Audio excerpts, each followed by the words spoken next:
এমন খাস নি তুই? না আমি তো খেতে বসবো। বলো পিসি রইছে লাস্টে 12টার বেশি বেজে গেছে। আসছে দাঁড়া। ম্যারিনেট করা। হ্যালো ভাই লোক, স্বাগত আমার আরেকটা ব্লগে। আশা করি তোমরা সবাই ভালো আছো আর অবশ্যই ভালো থেকো, আর আমিও খুব ভালো আছি। তো আজকে চলে এসেছি আমাদেরই প্রতিবেশী লিটনদার বাড়িতে দোলা বৌদির জন্মদিনে আমন্ত্রিত হয়ে। তো তোমরা দেখতেই পাচ্ছ এখানে সব ছেলেগুলো কাজে ব্যস্ত আর মেয়েগুলো ফটো তুলতো। তো চলো বেশি বিলম্ব না করে আমি আর তবুদা মিলে যে গিফটটা নিয়ে এসেছি বৌদির জন্য, চলো সেটা দেওয়া যাক।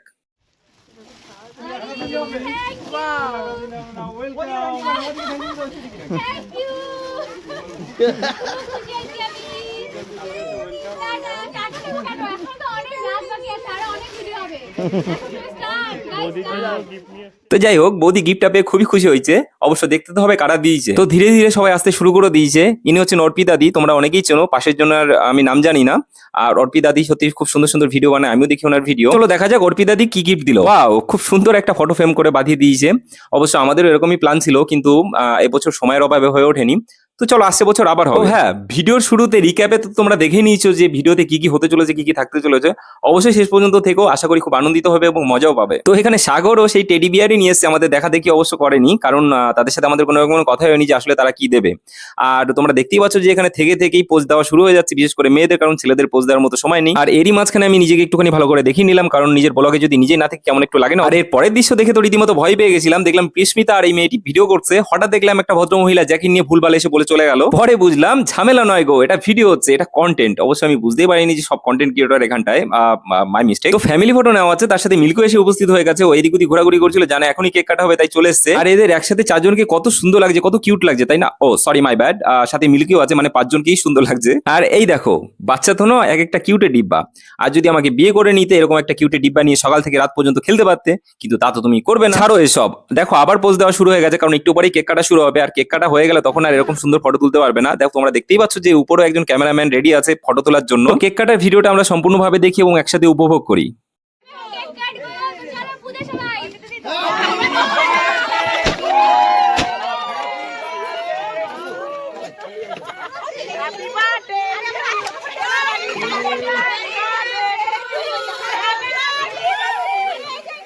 তো কেক কাটা হয়ে গেছে, তোমরা দেখতেই পাচ্ছ যে চারপাশ থেকে কিরকম ভাবে ফোম উড়ে এসছে। ভাগ্য বলে এখানে কোনো রকম কোনো চুমকি বা ওই জরির ব্যবস্থা করেনি, তার নাহলে অনেকেরই অ্যালার্জি আছে, সমস্যা হয়ে যেত। আর এই দিদিটি সব থেকে বুদ্ধিমানের কাজ করেছে, শাড়িটাকে কেকের উপর দিয়ে, তা নাহলে পুরো কেকটা নষ্ট হয়ে যেত এবং খাওয়া যেত না। চলো পাশ থেকে, মানে একটু সাইড থেকে তোমাদেরকে দেখাই কে বা কারা কারা ভিডিও করছে। তোমরা দেখতেই পাচ্ছ যে এখানটা সব চারদিকে আইফোনের ছড়াছড়ি, আর মাঝখানে একমাত্র গরিব আমি। এইভাবে চেঁচামেচি দেখে পিছনে তাকাতেই দেখলাম রাখি দেবনাথ এখানে উপস্থিত হয়ে গেছে। আর রাখি দিকে তো তোমরা সবাই চেনো, কারণ রাখি দি ভিডিও ছাড়লে সেটা মিলিয়নের নিচে কোনো রকম কোনো গল্প হয় না। আর রাখি দি একটু দেরি করে এসছে, আই মিন সারপ্রাইজ দেওয়ার জন্য এসছে যত সম্ভব, কারণ কেক কাটার পরে না হলে আসতো না, কেক কাটার আগে আসতো আর ফোন করে দিত যে ভাই আমি একটু পরেই আসছি, তোরা আমাকে রেখে কেকটা কাটিস না। বুঝি সবই বুঝি। এখানে তাদের আসতে দেরি হয়ে যাবে এটা বুঝতে পেরে সাথে করে তারা আবার আলাদা করে একটা কেক নিয়ে এসছে। তো চলো সেটাও কাটবে, সেটাও দেখানো হবে তোমাদেরকে। তবে কে কতটা খুশি রাখি দিয়ে আসাতে সেটা বলতে পারবো না, কিন্তু দোলা বৌদি ভীষণ খুশি, খুব আপ্লুত এবং বারবার জড়িয়ে ধরছে। আর মাঝখানে একটা চুমু খেয়ে নিচ্ছে, সেটাও দেখি। না দোলা বৌদি নয়, কারণ সাজগুজু খারাপ হয়ে যাবে, লিপস্টিক খারাপ হয়ে যাবে, পাশের মেয়েটির কথা বলছি। আর সব থেকে বড় কথা হচ্ছে যে মেয়েরা মেয়েদেরকে চুমু খেলে কোনো কোনো অসুবিধা নেই, কিন্তু আমরা ছেলেরা যদি ছেলেদেরকে চুমু খাই তাহলে নানা রকম ট্যাগ আমাদের নামে লেগে যায়, যেমন গে, ছক্কা, আবার হিজড়ে, এটা ওটা, হাবিজুবি, গুষ্টি পিন্ডি। তো যাই হোক, এসব কথা বাদ দাও, কেক কাটা তোমরা দেখো।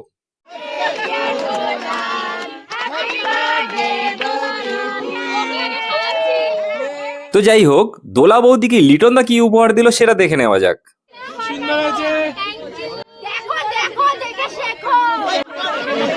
তো যাই হোক, রাখিদির এই কথাটা শুনে আমার কয়েকটা কথা মনে পড়ছে। শোনো, পাশের বাড়ির বৌদিকে দাদা যদি এরকম ধরনের কোনো রকম কোনো গিফট দেয়, তাহলে তোমার বউ এসে বলবে তোমার গার্লফ্রেন্ডের বান্ধবীর পয়সাওয়ালা বয়ফ্রেন্ড যখন আইফোন গিফট করে, তখন তোমার গার্লফ্রেন্ড এসে বলবে।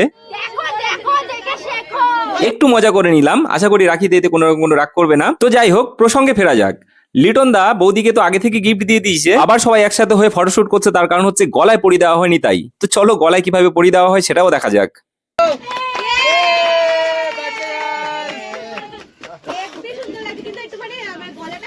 যাই হোক, আমি কিন্তু তোমাকে এই সোনার মালা ফালা দিতে পারবো না, কারণ অত টাকা আমি ইনকাম করতে পারি না। আমার গলায় মালা দেওয়ার হলে এমনি দিও, না হলে বড়লোক কোনো গলা থেকে ঝুলে পড়ো, ওকে? চলো, অনেক আনন্দ ফুর্তি তো হয়ে গেল, এবার আসল কাজে ফিরি। উনি সবাই খেতে বসবে, তার জন্য আমরা চেয়ার টেবিল একসাথে ঠিক করে দিচ্ছি, কারণ আমরা ছাড়া করার মতো তেমন কেউ নেই। এই কাজ করছি বলে এটা ভেবো না আমাকে এই কাজের জন্য ইনভাইট করেছে। আসলে আমার বাড়িতে যদি কোনো অনুষ্ঠান হয়, তবে সব থেকে ভরসা করা বন্ধুটাকে কিন্তু এই কাজের জন্য বেছে নেবো। তাই আমার ক্ষেত্রে ওই একই ব্যাপার। আর অনেকেই করতে পারতো, কিন্তু তারা বেশ কিছুটা দূর থেকে এসেছে তাই। আর শুধুমাত্র যে আমি একা করছি তা নয়, এখানে আমন্ত্রিত আরো বহু ব্যক্তি আমার সাথে কাজ করছে। আর এটা তো তোমরা জানোই, বিয়ে বাড়ি হোক বা জন্মদিন পার্টি, সব থেকে হ্যান্ডসাম ছেলেগুলো কিন্তু এই ক্যাটারিং এর দায়িত্ব সামলায়। দেখতে হবে তো। তুমি কি ভিডিও করেছো এগুলো ফালতু?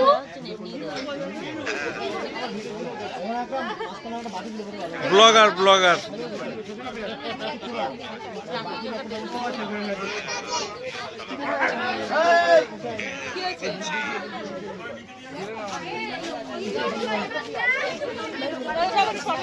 তো যাই হোক, একটু সেন্টিমেন্টাল কথা বলে ফেললাম, আসলে খারাপ কিছু মনে করো না। আর ক্যাটারিং এর কাজ পৃথিবীতে এই একটা মাত্র কাজ আমি সব থেকে ভালো পারি, কারণ ছোটবেলা থেকে আমি ক্যাটারিং এর কাজ করতাম। বিশেষ করে শুধুমাত্র যে আমার পয়সা লাগতো তার জন্য নয়, তার সব থেকে বড় কারণ হতো যে ওখানে গেলে মেয়ে পড়াতে পারতাম, বা বেশ ভালো ভালো মেয়ে দেখতে পারতাম। বিয়ে বাড়ি বা অন্নপ্রাশনে বা জন্মদিনে সব থেকে ভালো ভালো এবং সুন্দরী মেয়েগুলো সেখানে আসে, এবং আমরা সবাই সেটা জানি। আর ক্যাটারিং এ কাজ করার জন্য তখন ছেলেদের অভাব হতো না, জানো না। তো গাবলির বিরিয়ানি শেষ হয়ে গেছিল বলে বিরিয়ানি আনতে গেছিলাম, আর কারণ অনেকেই বসেছিল। তো এবার আমাকে ছাড়ো, এদের দেখো। মিষ্টিটা যেন হজম করছে নেচে নেচে। মেয়েরা যেমনই নাচুক না কেন খুব কিউট লাগে, আর আমরা ছেলেরা সারাদিন প্র্যাকটিস করে সন্ধ্যায় ফাংশনে নাচলো সবাই মাতাল ডান্স বলেই চিনি। আর এখানে ডিসকাশন চলছে পরের লিস্টটা কিভাবে তৈরি করা যায়, কারণ এখানে কোনো সাধারণ মেয়ে নয়, এখানে সবাই সুপার কন্টেন্ট ক্রিয়েটর। তো চলো আবার বিরিয়ানি দেওয়া শুরু করে দিলাম। এই দাদাটিকেও হয়তো তোমরা অনেকেই চেনো, এই দাদাও খুব সুন্দর সুন্দর ভিডিও তৈরি করে, খুব সুন্দর একজন ক্রিয়েটর। আর এখানটায় আজকে একঝাক ক্রিয়েটর এসছে। আর সত্যি কথা বলতে, এদের মনের মধ্যে কোনো রকম কোনো দ্বন্দ্ব নিয়ে এরা আসে, এরা অহংকার নিয়ে আসেনি এখানটায়। কারো মনে কোনো রকম কোনো অহংকার নেই যে আমি এত টাকা ইনকাম করি, আমার এত ফলোয়ার্স, আমার ফ্যান বেজ এরকম। অবশ্য আমরা তো তেমনটা দেখিনি, তবে কিছু কিছু আছে ক্রিয়েটর যারা নিজেদেরকে একটুখানি ভীষণ বড় মাপের মনে করে, কিন্তু আমি তেমন কোনো রকম কোনো কিছু দেখিনি। আর সত্যি কথা বলতে, যে ওদের কাছে গিয়ে বলবো যে দাদা আমাকে প্লিজ একটুখানি সাপোর্ট করে দাও, আমাকে একটুখানি হেল্প করে দাও, তোমার অডিয়েন্সদেরকে একটুখানি আমার ব্যাপারে বলে দাও যাতে আমাকে ফলো করে। ভীষণ লজ্জা লাগছিল, কারণ যেহেতু আমি নিতান্তই নতুন এই পথে, একজন কন্টেন্ট ক্রিয়েটর হিসেবে আমি পুরো একদম নতুন ছেলে, এমন কোনো রকম কোনো কিছুই বুঝি না। আর অবশ্যই আমার ব্যাপারে তাদের অডিয়েন্সদেরকে কি বা বলবে, যে শুধুমাত্র ভিডিও বানায়। তো যাই হোক, আমি নিজেও খেয়ে নিলাম। মুখে কিছু বলো, পিসির ওই যে লাস্টে চিকেন, আর চিকেন নেই বিরিয়ানিতে।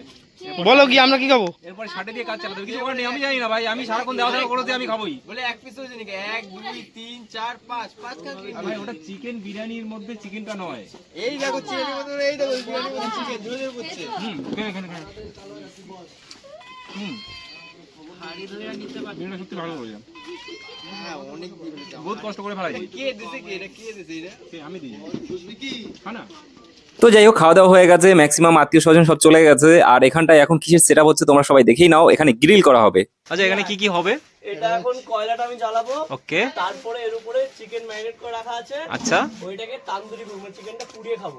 ওকে। মধ্য কথা চিকেন রোস্ট হবে। চিকেন রোস্ট তার তাহলে- কয়লা রোস্ট হবে। ও আচ্ছা, এই রাত্রেবেলা এর থেকে, মজা, আলাদাই মজা। তাহলে এই রাত্রেবেলা এর থেকে ভালো কিছু আর হয় না, না? এমনি ভালো কিছু আর নেই। একদম একদম। খুব কষ্ট পাচ্ছ তোমরা আজকে। না না, একদমই না। আরে কষ্টের মধ্যেই তো আনন্দ, না? তো মানুষ, আমার বার্থডেতে কমপ্লিট হয়ে গেছে, 12টার বেশি বেজে গেছে না দাদা? হ্যাঁ হ্যাঁ হ্যাঁ, 12টা বেজে গেছে। তো এখন আমার প্যাম্পারের সময় শেষ, তার মানে তো এখন হচ্ছে chicken tandoori time chicken tandoori time. Time. আচ্ছা, এই কয়লাটা ধরানো হচ্ছে সবথেকে বেশি ইম্পর্টেন্ট। হ্যাঁ, তুমি ধারে আসো। এখন রোদ পাচ্ছে না, তাই বলে আগুন পোহাতে এসেছে। শীত শীত চলে আসলো, শীত তো আসলো কি, চলে এসেছে। এদের সবাইকে দেখে মনে হচ্ছে। তো চলো চিকেনটা দেখাই তোমাদের, ইয়াম্মি লাগছে কিনা। হ্যাঁ, এই হচ্ছে আমাদের চিকেন ম্যারিনেট করা। লাঠি লাঠি লাঠি কি রে, এখানে জাগে দিলে মারবে কোথায় আছে? এইটুকু? আরে কিছু তো বল, ওরম টাকা রয়েছিস কেন? সর এখান থেকে, এত তাড়াতাড়ি রাত্রেবেলা, সবে তো দিন শুরু, 12টা বেজে গেছে না? করতে অনেক টাইম লেগে যাবে। তো যাই হোক, অনেক আনন্দ ফুর্তি হলো। আমরা শেষমেশ অল্প কয়েকজনই আছি। আমার খুব ঠান্ডা লাগছে বলে আমি একটুখানি হাতটা ছেঁকে নিলাম। তবে আগুনের রেশ এতটাই ছিল যে আমি ওখানে বসতে পারছিলাম না, আর সম্পূর্ণ ছাই উড়ে উড়ে মাথায় পড়ছিল। তো যাই হোক, গভীর আগ্রহে সবাই বসে আছে। পেটের মধ্যে চিকেন বিরিয়ানি ঠাসা রয়েছে, কিন্তু তারপরেও চিকেন তন্দুরি খাওয়ার জন্য সব ওয়েট করছে। আর অনেকক্ষণ পরেই প্রিস্মিতার সাথে দেখা হলো। এমন খাস নি তুই? না, আমি তো খেতে বসবো এখন। ওকে, খেয়ে নে, এই দেখো, এখানে এখন মাংস পোড়ানো হবে বলে এখানে তো তোমরা দেখেই নিয়েছো যে এরা আসলে কিরকম ভাবে ভিডিও করে। আর অসংখ্য ধন্যবাদ যে শেষ পর্যন্ত তুমি এসে দেখেছো আমার ভিডিওটা, এর জন্য অসংখ্য ধন্যবাদ। আর আমরা শেষ পর্যন্ত গ্রিল করেছিলাম আর খেয়েওছিলাম, কিন্তু সেই খাওয়াটা দেখাতে পারিনি। চলো, শুভরাত্রি, ভালো থাকো, সাবধানে থেকো আর সুস্থ থেকো। আর হ্যাঁ, ভিডিও ভালো লাগলে অবশ্যই লাইক কমেন্ট করে পাশে থেকো আর ফলো করে দিও ফেসবুকে দেখলে। অসংখ্য ধন্যবাদ, শুভরাত্রি।